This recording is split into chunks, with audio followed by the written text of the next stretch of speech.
ಓಂ ಸದ್ಗುರುವೇ ನಮಃ. ನಮ್ಮ ಎಲ್ಲ ಗುರು ಹಿರಿಯರಲ್ಲಿ ವಂದಿಸುತ್ತಾ ಇಲ್ಲಿ ನೆರೆದಿರುವ ನನ್ನ ಅಣ್ಣ ತಮ್ಮಂದಿರೇ ಮತ್ತು ಅಕ್ಕ ತಂಗಿಯರೇ ಮತ್ತು ಆಸೀನರಾಗಿರುವ ಎಲ್ಲ ಹಿರಿಯರೇ, ಅವರ ಹೆಸರೆಲ್ಲ ರಾಮಚಂದ್ರ ಅವರು ಈ ಭಾಗದಲ್ಲಿ ನಮ್ಮಲ್ಲಿ ಹೆಸರಾಂತ ಧರ್ಮದರ್ಶಿಗಳಾಗಿ ನಮ್ಮ ಆದಿಚುಂಚನಗಿರಿ ಮಠದ ಆಶ್ರಯದಲ್ಲಿ ಸಾಕಷ್ಟು ಕೆಲಸ ಮಾಡಿದ್ದಾರೆ. ಅವರು ಇಲ್ಲಿ ಬಂದು ತಮ್ಮ ಅನಿಸಿಕೆಯನ್ನು ಮನಪೂರ್ವಕವಾಗಿ ತಮಗೆ ತಿಳಿಸಿದ್ದಾರೆ. ಭಾಳ ಸಂತೋಷದ ವಿಷಯ. ಇಲ್ಲಿರುವಂಥ ಶ್ರೀ ಕೆ ಎನ್ ಮೂರ್ತಿಯವರೇ, ನಾಗರಾಜನ್ ಅವರೇ, ಷಣ್ಮುಖ ಸುಂದರಂ ಅವರೇ, ರಘು ಅವರೇ, ಮತ್ತು ಜವಾಹರ್ ಚಂದ್ರು ಅವರೇ, ದಕ್ಷಿಣಮೂರ್ತಿಯವರೇ, ಇಲ್ಲಿ ನಿನ್ನೆ ಅವ್ರನ್ನ ಮೀಟ್ ಮಾಡಿದ್ವಿ. ಡಾಕ್ಟರ್ ರಾಮ್ ಪ್ರಸಾದ್ ಅವರು ಕೂಡ ನಿಮ್ಮ ಜೊತೆಗೆ ಭಾಳ ಒಡನಾಡಿಕೊಂಡು ತಮಗೆ ಜೀವ ಕೊಟ್ಟಂಥ ಒಂದು ಸ್ಥಳಕ್ಕೆ ಋಣಿಯಾಗಿ ಅವರು ಇನ್ನೂ ಕೆಲಸ ಮಾಡ್ತಾ ಇದ್ದಾರೆ ಅಂತ ಕೇಳಿ ನನಗೆ ತುಂಬ ಸಂತೋಷ ಆಗಿದೆ. ನಾನು ಹೇಳೋ ಭಾಷೆ ಅರ್ಥ ಆಗ್ತಾ ಇದೆಯಾ ತಮಗೆ? ಸ್ವಲ್ಪ ಅಂದರೆ ಋಣಿಯಾಗಿ ಅಂತಂದರೆ ಗ್ರ್ಯಾಟಿಟ್ಯೂಡ್ ಇಟ್ಕೊಂಡು ಬಂದು ಇಲ್ಲಿ ಸರ್ವಿಸ್ ಮಾಡ್ತಾ ಇದ್ದಾರೆ ಅಂತ ಅದರ ಅರ್ಥ. ಈಗ ಒಬ್ಬ ಮನುಷ್ಯನ ನಾವು ಯಾವ ಥರ ಜಡ್ಜ್ಮೆಂಟ್ ಕೊಡ್ತೀವಿ, ಅವನು ಒಳ್ಳೆಯವನು ಕೆಟ್ಟವನು ಇನ್ನೊಂದು ಏನೋ ಒಂದು ಹೆಸರು ಕೊಡ್ತೀವಿ. ಯಾತ್ರ ಮೇಲೆ ಒಂದು ಚರಿತ್ರೆ ಅಂತ ಇರುತ್ತೆ. ಅದಕ್ಕೆ ದೇಶಕ್ಕೆ ಒಂದು ಚರಿತ್ರೆ ಇದ್ದಂಗೆ ಒಬ್ಬ ಮನುಷ್ಯನಿಗೂ ಒಂದು ಚರಿತ್ರೆ ಇರುತ್ತೆ. ಸಣ್ಣ ವಯಸ್ಸಲ್ಲಿ ಏನು ಕೆಲಸ ಮಾಡ್ತಿದ್ದ, ಯಾರ ಜೊತೆಗೆ ಬೆಳ್ಕೊಂಡಿದ್ದ, ಎಷ್ಟು ವಿದ್ಯಾರ್ಜನೆ ಮಾಡಿದ್ದಾನೆ, ಎಂಥ ಕೆಲಸ ಮಾಡಿದ್ದಾನೆ, ಮುಂದೆ ಏನು ಮಾಡ್ತಾ ಇದ್ದಾನೆ, ಅವನ ಸಂಸಾರ ಹೆಂಗೆ ಬೆಳೆಸಿದ್ದಾನೆ, ಫಸ್ಟು ಅವನ ಸಮುದಾಯವನ್ನು ಹೆಂಗೆ ಬೆಳೆಸಿದ್ದಾನೆ, ಅದು ಚರಿತ್ರೆ. ಆ ಚರಿತ್ರೆಯಲ್ಲಿ ಹೆಸರು ಮಾಡಿದಂಥ ಕೆಲವು ಜನ ಅಂದರೆ ದಾಸಪ್ಪಗೌಡ್ರಂಥವ್ರು. ನಾವು ಕೂಡ ಆ ಸಂತತಿಗೆ ಸೇರಿದವರು, ದಾಸಪ್ಪಗೌಡರ ಸಂತತಿಗೆ ಸೇರಿದವರು ಇವರೆಲ್ಲ ನೆರೆದಿರುವ ನಮ್ಮ ಬಂಧು ಬಾಂಧವರು. ಆ ಚರಿತ್ರೆಯನ್ನು ಅವರು 1879 ಶುರು ಮಾಡಿದ್ದಾರೆ. ಯಾವಾಗ ನಮ್ಮ ಜನಕ್ಕೆ ಆಗಲಿ, ನಮ್ಮ ಬೇರೆಯವರಿಗೆ ಆಗಲಿ ನಮ್ಮದೇ ಆದ ಒಂದು ಸ್ವಾತಂತ್ರ್ಯ ಇರಲಿಲ್ಲ. ಏನಿರಲಿಲ್ಲ? ಬದುಕುವ ಸ್ವಾತಂತ್ರ್ಯ. IAS officers, KS officers, doctors, engineers Mysuru ಸಿಟಿಯಲ್ಲಿ ಎಷ್ಟು 200 ಜನಕ್ಕೆ ಅವರು ಫ್ರೀ ಎಜುಕೇಷನ್ ಫ್ರೀ ಹಾಸ್ಟೆಲ್ ಕೊಟ್ಟಿದ್ದರು. ಎಜುಕೇಷನ್ ಬೇರೆ ಇನ್ಸ್ಟಿಟ್ಯೂಷನ್ ಆಗ್ತಿತ್ತು, ಆದರೆ ಅದಕ್ಕೆ ಸಿಕ್ಕುವಂಥ ಒಂದು ಪುಷ್ಟಿ ಇದೆಯಲ್ಲ, ಆ ಬ್ಯಾಕಿಂಗ್ನ ಈ ದಾಸಪ್ಪಗೌಡ್ರಂಥವ್ರು ಕೊಟ್ಟರು. ಭಾಳ ಇಂಪಾರ್ಟೆಂಟ್. ಈಗ ನನಗೆ ವರ್ಷಿಣಿಯವರು ಕೆಲವೇ ನಿಮಿಷಗಳ ಹಿಂದೆ ಪರಿಚಯ ಆದರು. ಆ ಅಮ್ಮ ಹೇಳ್ತಾ ಇತ್ತು ಏನಂತ, ನೋಡಿ ನಾನು ನ್ಯಾಷನಲ್ ಅಥ್ಲೆಟು, ಇದಿತ್ತು, ನನಗೆ ಸೈಕ್ಲಿಂಗಲ್ಲಿತ್ತು, ಅದಕ್ಕೆ ಬೇಕಾದಂಥ ಒಂದು ಸವಲತ್ತು ಸಾಮರ್ಥ್ಯ ನನಗೆ ಮಾಡೋಕ್ಕಾಗಲಿಲ್ಲ. ಇಲ್ಲಾಂದರೆ ನಾನು ಕೂಡ ಒಲಿಂಪಿಕ್ ಹೋಗಿ ಒಂದು ಗೋಲ್ಡ್ ಮೆಡಲ್ ಗೆಲ್ಲಬೇಕಾಗಿತ್ತೇನೋ ಅಂತ ಅನ್ನೋ ಒಂದು ಆಶಾಭಾವನೆಯನ್ನು ಅವರು ಹೇಳಿದರು. ಅಂಥ ಒಂದು ಒಂದು ಸಂದರ್ಭವನ್ನು, ಅವಕಾಶವನ್ನು ಕಲ್ಪಿಸಿಕೊಡುವಂಥದ್ದೇ ದಾಸಪ್ಪಗೌಡರಂಥ ಮಹಾನ್ ವ್ಯಕ್ತಿಗಳಿಗೆ ಸಾಧ್ಯ. ಅಂಥವರು ನಾವೆಲ್ಲರೂ ಆಗಬೇಕು. ಆ ದೊಡ್ಡ ಮಟ್ಟದಲ್ಲಿ ಆಗದೆ ಇದ್ರೂ ಸ್ವಲ್ಪ ಮಟ್ಟದಲ್ಲಾದರೂ ನಾವು ಆ ಕೆಲಸವನ್ನು ನಮ್ಮ ಮನೋಸ್ಥೈರ್ಯಕ್ಕೆ, ನಮ್ಮ ಶಕ್ತಿಗೆ ತಕ್ಕಂತೆ ನಾವು ಮಾಡ್ತಾ ಹೋಗಬೇಕು ಅನ್ನೋದೇ ನನ್ನ ಒಂದು ಮನವಿ. ಎಲ್ಲರೂ ದಾಸಪ್ಪಗೌಡರು ಆಗೋಕ್ಕಾಗೋದಿಲ್ಲ. ಈಗ ಮಾಗಡಿ ಕೆಂಪೇಗೌಡರು ಬೆಂಗಳೂರನ್ನು ಕಟ್ಟಿದ್ರು. ಕೆಂಪೇಗೌಡರನ್ನ ಇಡೀ ಪ್ರಪಂಚದಲ್ಲಿ ನೆನಪಾಗುವಂಗೆ ಮಾಡಿದೆ ಬೆಂಗಳೂರು. ಏನಲ್ಲಿ ಇಡೀ ಪ್ರಪಂಚದಲ್ಲಿ ಆವತ್ತಿನ ದಿವಸಕ್ಕೆಲ್ಲ 1600-1700 ಇಸ್ವಿಗಲ್ಲ, ದಾಸಪ್ಪಗೌಡರಿಗಿನ್ನ ಮೊದಲಿದ್ದವರು ಅವರು. ಏನಲ್ಲಿ ಮಾಗಡಿ ಕೆಂಪೇಗೌಡರು ದಾಸಪ್ಪಗೌಡರಿಗಿನ್ನ ಮೊದಲಿದ್ದಂಥ ವ್ಯಕ್ತಿ. ಅವರು ಒಂದು ಸಣ್ಣ ಸಂಸ್ಥಾನದ ರಾಜನಾಗಿ, ಸಾಮಂತ ರಾಜನಾಗಿ ವಿಜಯನಗರದ ಕೆಳಗಡೆ ಒಂದು ಅದ್ಭುತವಾದ ನಗರಕ್ಕೆ ತಳಹದಿಯನ್ನು ಹಾಕಿದರು, ಬೇಸ್ಮೆಂಟ್ ಹಾಕಿದರು. ಬೆಂಗಳೂರು ಅನ್ನೋ ಜಾಗಕ್ಕೆ ಅವರು ಮಾಡಿದ ಅದು ನಿಸ್ವಾರ್ಥ ತಳಹದಿ. ಅದು ಏನೇಳಿ ಅವನ ಮಕ್ಕಳಿರಬೇಕು ಮೊಮ್ಮಕ್ಕಳಿರಬೇಕು ಅಂತ ಮಾಡಲಿಲ್ಲ.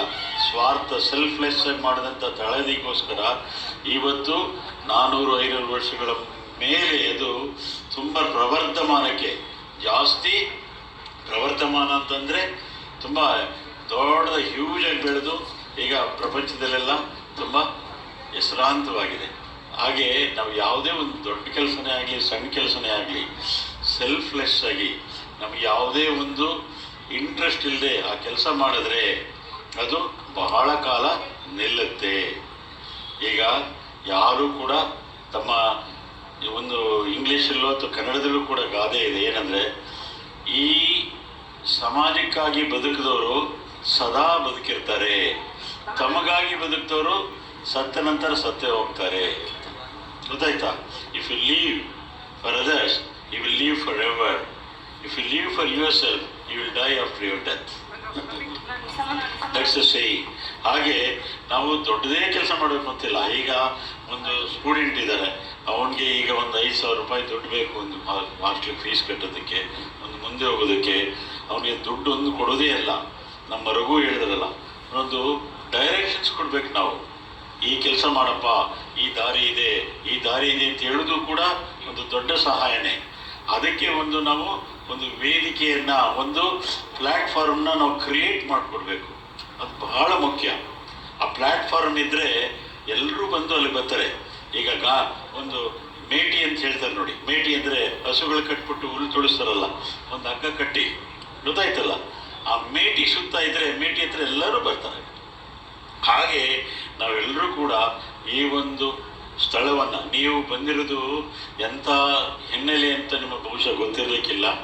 ನೀವು ಗಂಗರಸರು, ಗಂಗರಾಜರು ಅಂತ. ಅವರು ಕೂಡ ಈ ಭಾರತದ ಇತಿಹಾಸದಲ್ಲಿ ಈ ದೇಶವನ್ನು 100 ವರ್ಷ ಆಳಿ ಒಳ್ಳೆ ಅಧಿಕಾರವನ್ನು, ಒಳ್ಳೆ ಜನಗಳನ್ನು, ಒಳ್ಳೆ ಶೂರರನ್ನು, ಒಳ್ಳೆ ಇದನ್ನು ತಲಕಾಡು, ನೀವು ಕೇಳಿರ್ಬೇಕಲ್ಲ, ತಲಕಾಡು ದೇವಸ್ಥಾನಗಳಿಗೆ ಕಟ್ಟಿದವ್ರು. ಹಂಗೆ ಗಂಗರಸರು ಭಾಳ ಒಳ್ಳೆ ರಾಜ್ಯ ಆಳಿದಂಥ ಸಂತತಿಯಿಂದ ಬಂದಂಥವರು. ನೀವೆಲ್ಲ ಇಲ್ಲಿ ನೆರೆದಿರುವಂಥವ್ರು. ಬಹುಶಃ ನಿಮಗೆ ಮರ್ತೋಗಿರುತ್ತೆ ಅದು.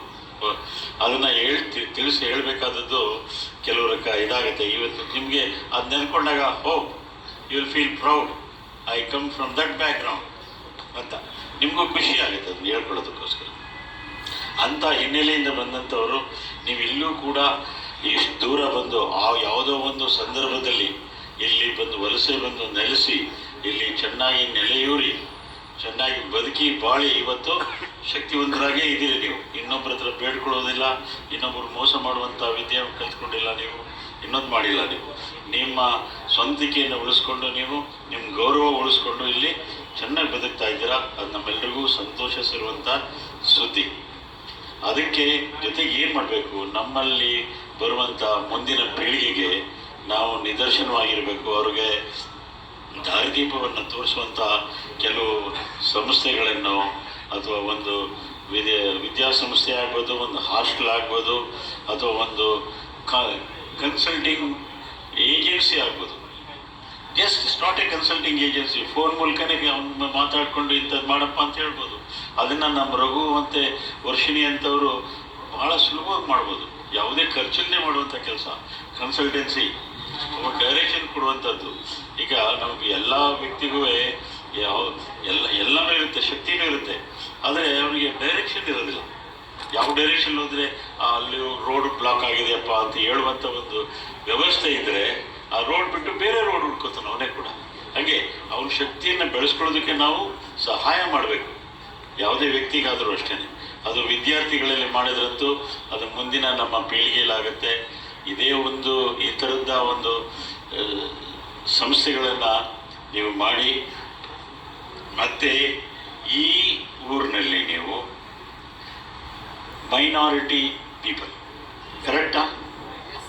ನಿಮಗೆ ಸರ್ಕಾರದಿಂದ ಮೈನಾರಿಟಿ ಫೆಸಿಲಿಟೀಸ್ ಯಾಕೆ ಕೊಟ್ಟಿಲ್ವಾ? ಅದನ್ನು ಯಾಕೆ ಡಿಮ್ಯಾಂಡ್ ಮಾಡಲಿಲ್ಲ ನೀವು?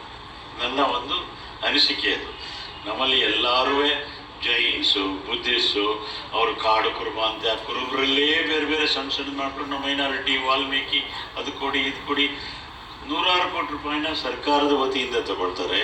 ಮತ್ತು ನಮ್ಮಲ್ಲಿ ಇರುವಂಥ ವಿದ್ಯಾವಂತರು, ಬುದ್ಧಿವಂತರು ಅದನ್ನು ಉಪಯೋಗಿಸಿ ಸರ್ಕಾರದ ಒಂದು ಲೆವೆಲಲ್ಲಿ, ಬಿಕಾಸ್ ಎಲ್ಲವನ್ನೂ ನಾವು ಇನ್ನು ಇಂಡಿವಿಜುವಲ್ಸ್ ಮೇಲೆ ಡಿಪೆಂಡ್ ಆಗಬೇಕಲ್ಲ. ಸರ್ಕಾರನೂ ಕೂಡ ಸರ್ಕಾರಕ್ಕೆ ನಮ್ಮ ಸಮಾಜದಿಂದ ಪ್ರತಿಯೊಬ್ಬರೂ ಕೂಡ ನಾವು ತೆರಿಗೆ ಕಟ್ತೇವೆ. ಒಂದು ಬಂಕಿ ಪುಣ್ಯ ತಗೊಂಡ್ರು ತೆರಿಗೆ ಕಟ್ತೇವೆ, ಒಂದು ಕಾಫಿ ಕುಡಿದ್ರು ತೆರಿಗೆ ಕಟ್ತೇವೆ.